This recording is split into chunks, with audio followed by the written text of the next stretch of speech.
Hey, everybody. Welcome to Big Blend Radio's Military Monday show with Mike Guardia. Mike is a military historian. He's a U.S. Army veteran, an award-winning author of so many books I can't count anymore. He's also one of our Big Blend experts, and I encourage you to go to his website, mikeguardia.com, and also check out his books on Amazon.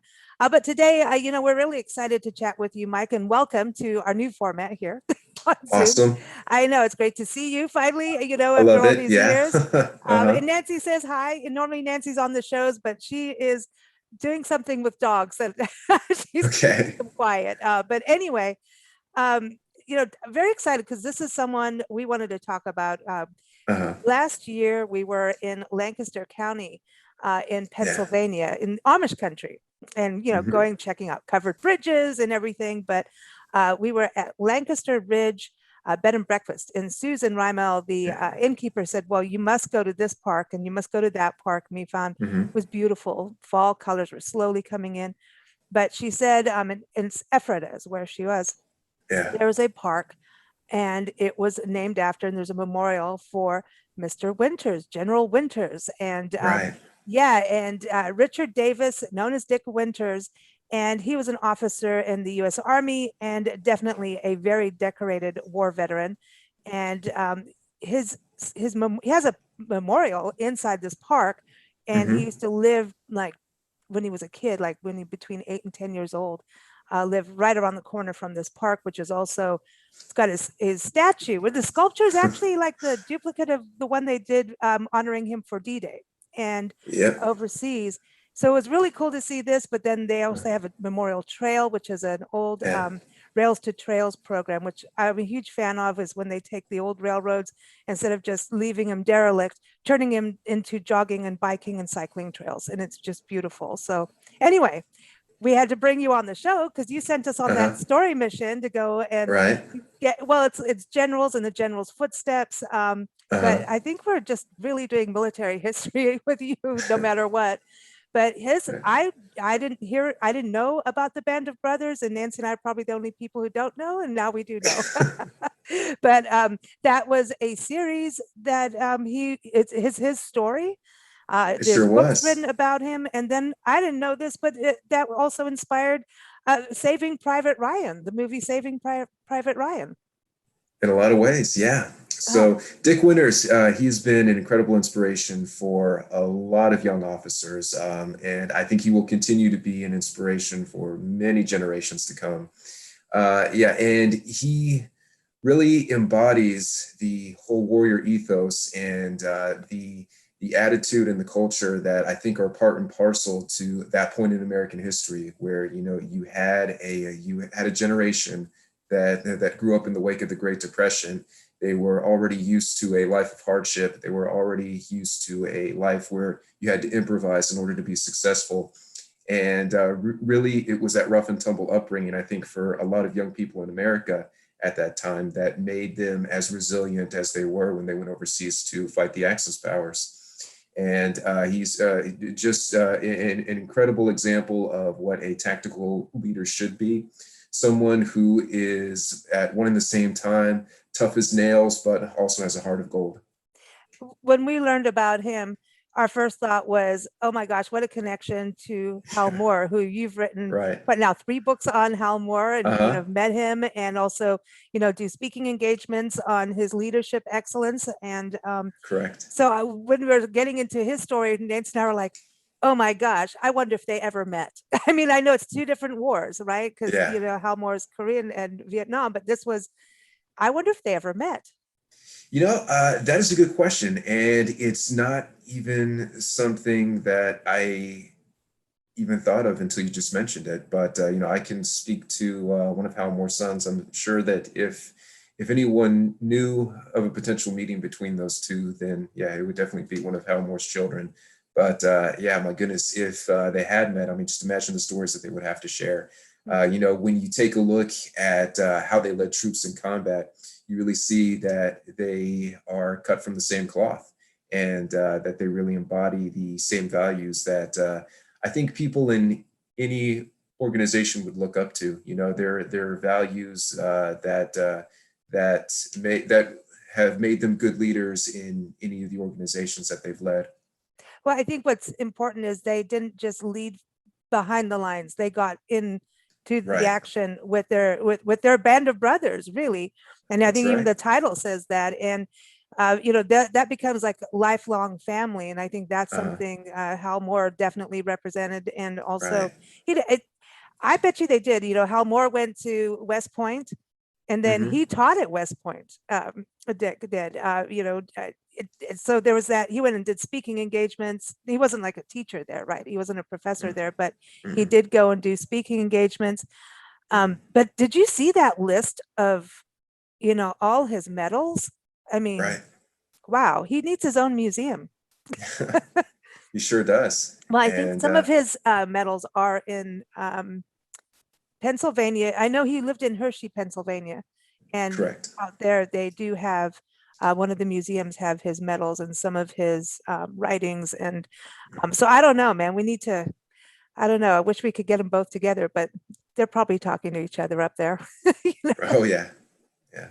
But I wanted to touch on him getting into World War II because Right. we talk about the draft, and a lot of times, if you even mention the draft in this country, first thing everyone thinks of is the Vietnam War. I think Right. World War II, from what I've learned about him, went into he went and took the draft instead of going to Mhm. college at that time, and said, "Let me go in now while I'm really needed." And got in there, and look what he did. And he ended up on D-Day, and he became a paratrooper. Right. Was being a paratrooper pretty new at that point, or was it It in World War was. One as well? It was. So the whole concept of airborne infantry was new to American forces in the late winter of 1941 and the early spring of 1942. It was a concept, ironically enough, that was inspired by the Germans. In the Wehrmacht, they had their own elite shock troop forces. And seeing how much these paratroopers, along with the many other combined arms facets, seeing what they had accomplished during Blitzkrieg, really inspired American military planners to take notice. And they said, well, this will help us achieve victory on the battlefield in a tactical sense by helping us really by helping us achieve what we call vertical envelopment. So we can take the enemy not only from a frontal position or take them from the flanks, but if we can deliver troops, get boots on the ground, and somehow deliver them from the third dimension, that will make our ground operations that much easier. So you fast forward to about the spring of 1942. This is March, April timeframe. We start putting our own airborne forces into play. We start going through the testing and development of said forces in places like Camp Toccoa in Georgia, where we're validating what concepts work with parachutes and what concepts don't. And you have a slew of young volunteers from the growing armed forces that are volunteering for this duty. And the training was so intense and so rough that only a small percentage made it. You had something to the tune of, several thousand volunteers who would start the airborne training in the spring of 1942, but by the end of the summer, maybe 1,800 had made the cut. Wow, wow, that's. But you think about it, like, Yeah. would you do it? I know you went out in tanks. Uh-huh. That's to me that I know it's not a submarine. We've talked about that, but still, Right. it's a land Yeah. submarines. But going out in and saying, okay, we're going to drop down from the sky behind enemy Uh-huh. lines. I mean, the training of that had to be like intense, but that had to be so scary to, I mean, how close do you get to your band of brothers? Or are you out in the field on your own, going, uh-oh, now what? Where am I? Well, yeah, I have to say the airborne training, at least from what I have experienced of it. I mean, I went to airborne school where Okay. it was a 3-week course where you learned to make 5 qualifying jumps. And I can tell you that just the 3-week training that I had was not only very intense, but it was also very exhilarating. And I Mm. think it's that exhilaration factor that really pushes you through the parts of the training that get exceptionally hard. But I can also tell you that that the airborne forces that we have, those who go on to, they don't just go to airborne school, but they go on to join the airborne divisions and the various airborne regiments that we have, that they are the most elite and they are the most highly trained airborne soldiers anywhere in the world. Wow. And going behind lines, I mean, the enemy lines, that's kind of, excuse me, but it's ballsy. It really is. It I'm is. sorry. It You're is. I mean, it to me, I'd be like, Uh, oh man, you know. But uh, I watched an interview with him, and he talked about having a silk map in like sewn mhm. inside out of the seam of his pants. So even if he got caught, they wouldn't see the map the way Right. they sewed it in. So was that a common practice for all the paratroopers at that time frame? It was common to a lot of airborne units at the time.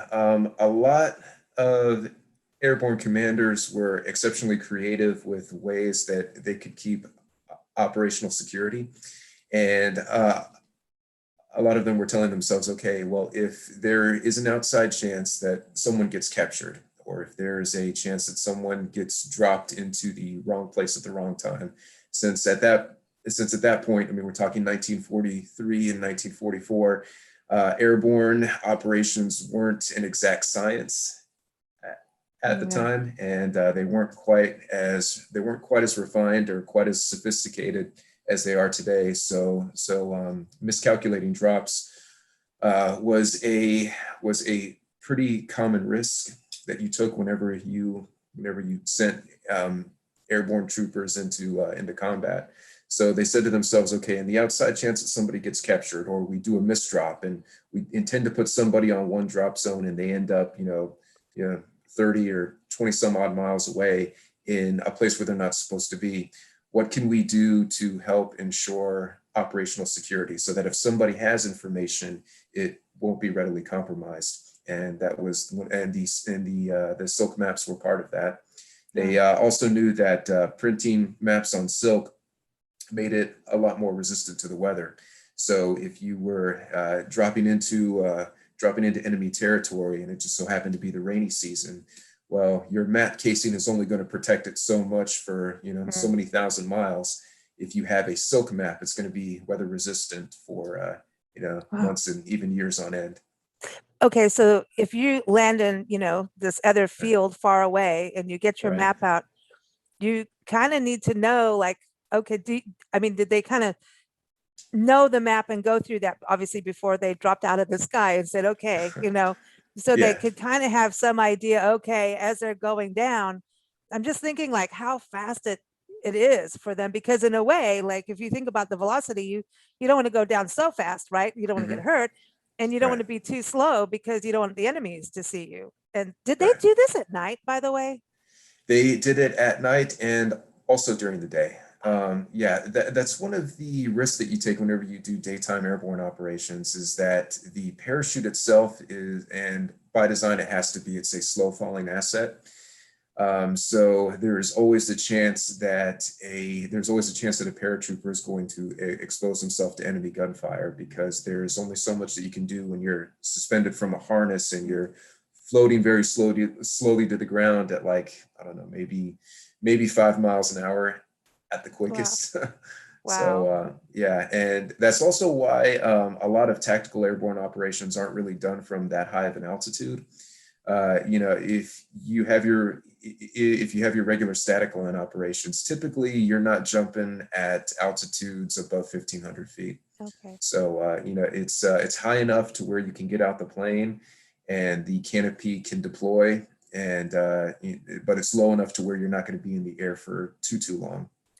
So he dropped down on D-Day, right? And Hmm. then continued on to fight from there.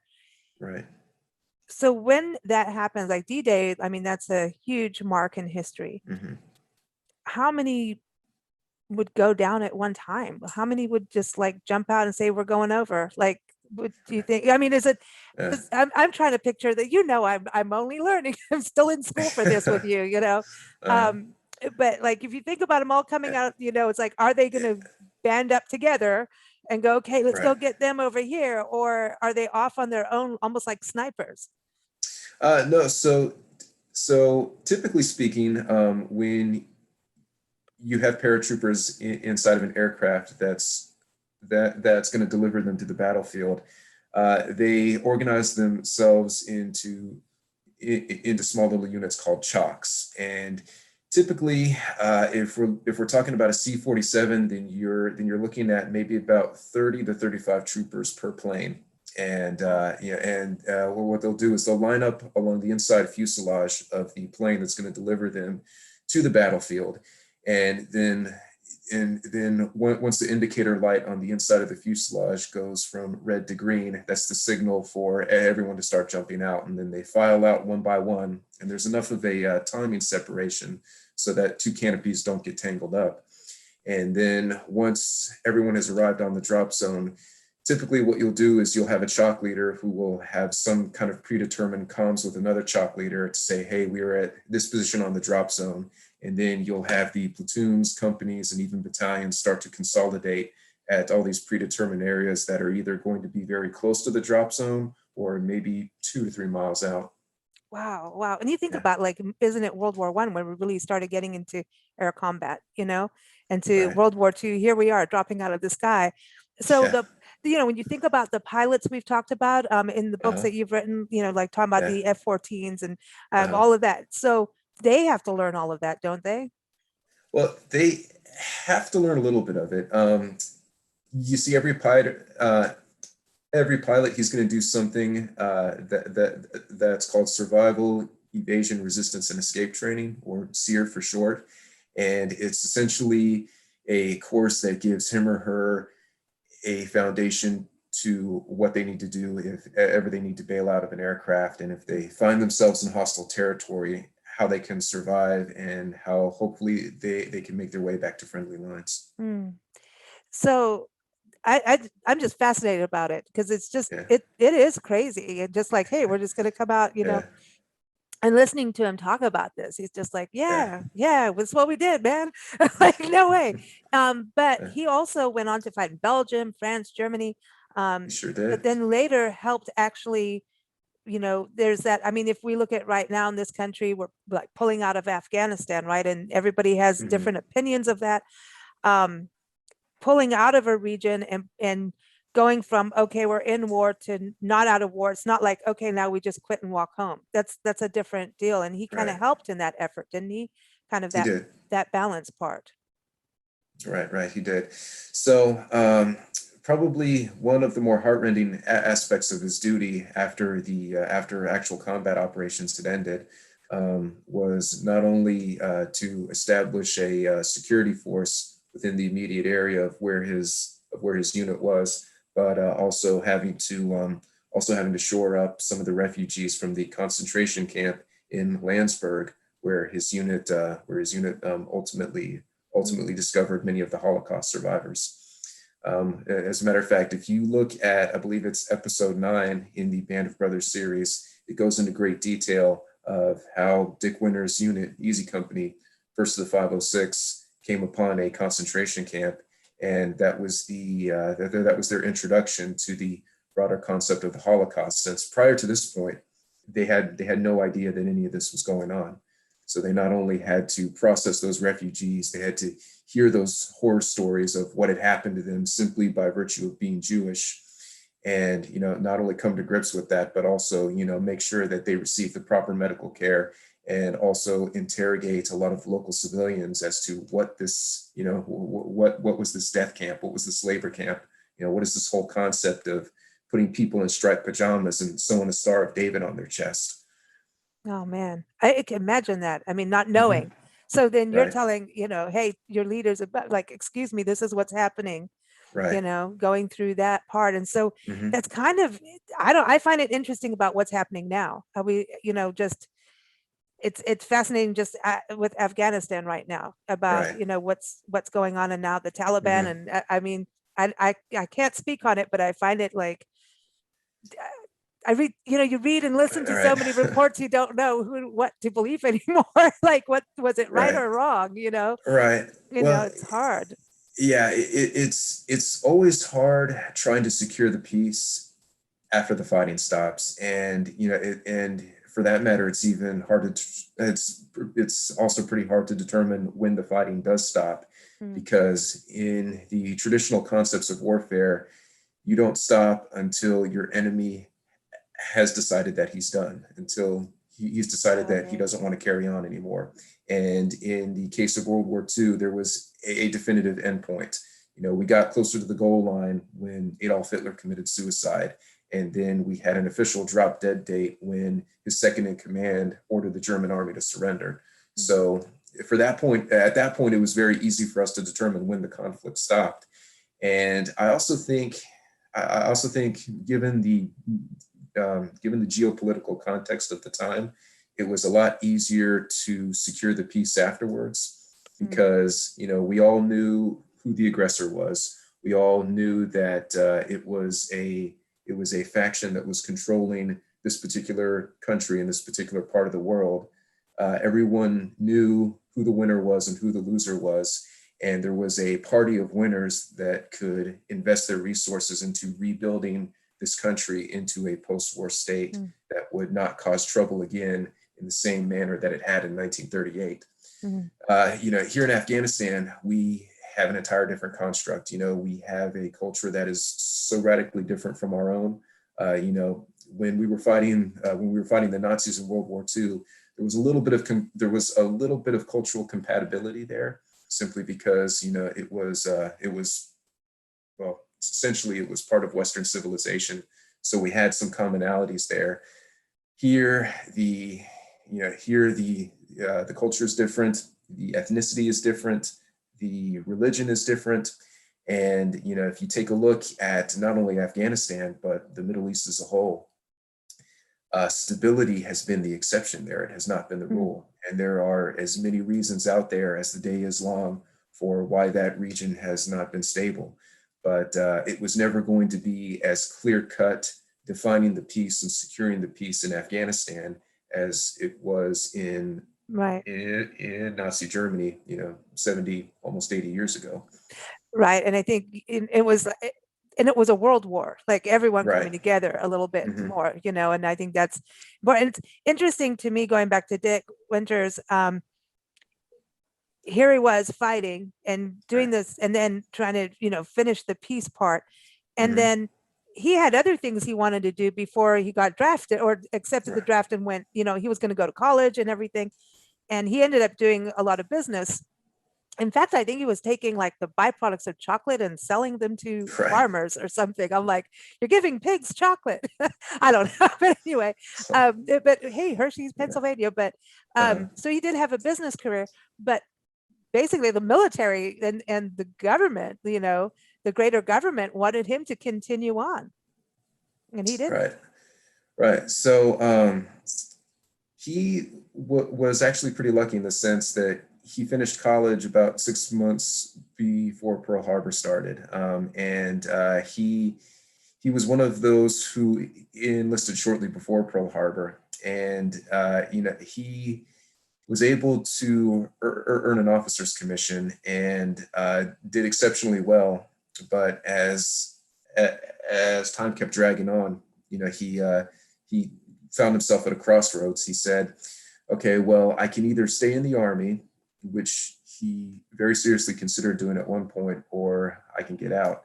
And he ultimately elected to become demobilized and return to civilian life. But he was reactivated during the Korean War, and that was the one where he really dug his heels into. And if you take that in context with everything that he had seen as a combat leader in World War II, he had every right to tell the Army, hey, no, I've seen enough of combat. I've seen enough of war. You guys had me for the better part of 4 years when I was fighting the Nazis in Europe. I really don't want to do this again. So, and as a matter of fact, when he got reactivated, he took some time out of his schedule to go to Washington, D.C. and speak to General McAuliffe, who had once upon a time been the commander of airborne forces. And he said, look, General, you know everything that I did when I was in the 506 in Europe. You know about the attacks on Brecourt Manor. You know about the battles at Carentan. You know about everything that I did in the broader context of Operation Market Garden. I've really seen enough of war at this point, and I don't have anything else to prove. Is there any way that I can just not do this? And McAuliffe, he appreciated his position, but he said, look, you did so well in the last war, you could at least be of some value to us in this war. So he then got orders to the 11th Airborne Division, which at that time was down at Fort Campbell, Kentucky. And Winters, his first assignment therein was to be a plans and training officer, but the job was probably the worst example of a mind-numbing, busy work, bureaucratic post that you can imagine. And he volunteered for duty with the Rangers. And by God, he was prepared to go overseas and fight the communists as a Ranger. And at the 11th hour, I think he was either at Fort Lewis or it could have been Fort Ord, I don't remember which, but he was preparing to go overseas when it was brought to his attention that there was a clause in the personnel law that was governing how officers could deploy. It said if you were a prior commissioned officer in World War II and you had combat experience in World War II, you can resign your commission by this effective date, and you can go back to being a civilian if you want. Awesome. And he took that. Yeah. But the Army was very reluctant to let him go at first. And, I think for good reason, just because of how talented and how competent he was as a leader. But given everything that he had done, he certainly had nothing left to prove. Yeah, and it's not even just something to prove. It's also so much in such a little time. Like to go through process that later is huge. To go through, and I think are you going to do it again? And I see that happening now. So many tours, and it's hard to have that time to breathe and process. And I think that I think you got to have what you want to do in life, right? Right. But mad respect for him, because I think the book, 'cause I think he wrote his story first before Steve Ambrose wrote his book. I think he had written some of like documents or something, some kind of documentation before the original book that inspired Band of Brothers came out. And I know there's other books out about him, but the fact that it lived on through books, through movies and HBO series, I think his spirit lives on, but also the story of what he did and the Band of Brothers, not just him. And I think that's the beauty of it, like what you're doing, writing your books. It keeps everything out in the forefront, which is important for people to know and understand and learn. Like I'm learning, it's cool. I don't think I'll ever go and jump out of the sky, because that's no way. I'm not even good with bridges, so, and I'm in Florida and I just did a bunch of causeways, and even those, no, it's flat. But you have a mad respect for, everything he's done and everyone that fought with him, Right. So I think he's got 3 memorials dedicated to him now. 3 statues around the world. At least, yeah. I mean, I remember with Hal Moore, seeing his movie really inspired you to write about him and follow up on his story. When you saw Band of Brothers, was that one of those that you were like, okay, this is another really good one, that did it right?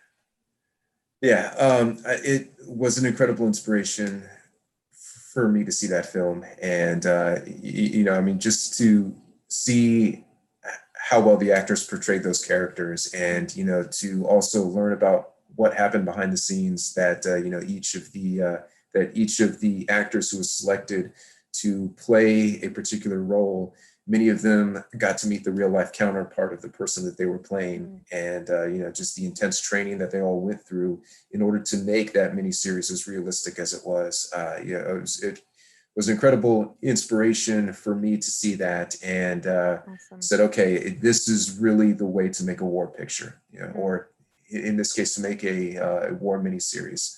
But they most certainly did it right. Awesome. So let's talk about you. You've got like how many books are published now? I'm trying to keep up. All righty. So as of right now, there are exactly 19 books. And then book number 20 is coming out on September 1st. That's Skybreak. And then October 15th is the biography on General Paul Gorman. That is the book called Danger Forward. And then November 15th, just 1 month after that, is a book called The Combat Diaries.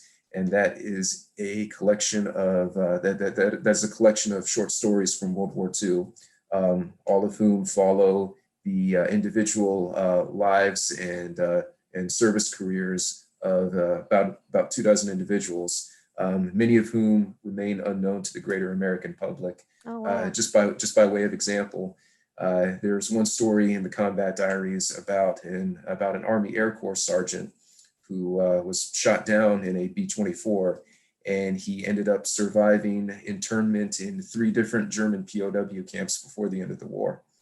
Wow. Wow. So that just gives you an idea there. And then going into 2022 for the spring and summer season, you have Viper Alley, which is a combat history of the F-16 Fighting Falcon. For any of the non-Air Force types out there, Viper is a common nickname for the F-16. And then after that, shifting my focus back eastward across the Iron Curtain for a book called Red Bandit, and that is a combat history of the MiG-29. You've just been leading such a slow, boring life, Mike. Yeah, there's nothing too exciting here. I know, no, I think that is quite a slew of books, man. That is exciting. I think that's super exciting. A Skybreak, give everyone a little overview of that, since that's the next one coming out. Yeah, It's okay. a good cover, by the way. I like the thank cover. you. I'm glad you like it. Yeah. Yeah, so Skybreak is a history of the 58th Fighter Squadron in Desert Storm. This was an F-15 Eagle squadron, and they hold the distinction of being the highest killing unit of the entire conflict. They shot down more enemy planes than any other air unit throughout the entire war. They had the most MiG kills, and they also had the distinction of killing the most number of MiG-29s, also having the distinction of being the unit to have the most double kills in a single unit, i.e. a pilot shooting down 2 or more planes throughout the duration of the war. Wow. Wow. Well, we'll be chatting about that soon, right? Definitely. Sure will. Absolutely. Well, Yeah. Congratulations on all these books. So I was going to say, thank he's going to have 21 books by the end of 2021, but no, you had to have 2020. I mean, you had to have 22 books, right? So 23 now. I can't keep up with all of it, but that's fantastic. Everyone, again, please go to MikeGuardia.com. You can also listen to his interviews. Just go to bigblendradio.com, type in Mike Guardia in the search box. And also get his books out on Amazon, and keep up with us at bigblendradio.com. Thanks for joining us, Mike. It's always a pleasure. All righty, Lisa. Well, thank you so much for having me on the show.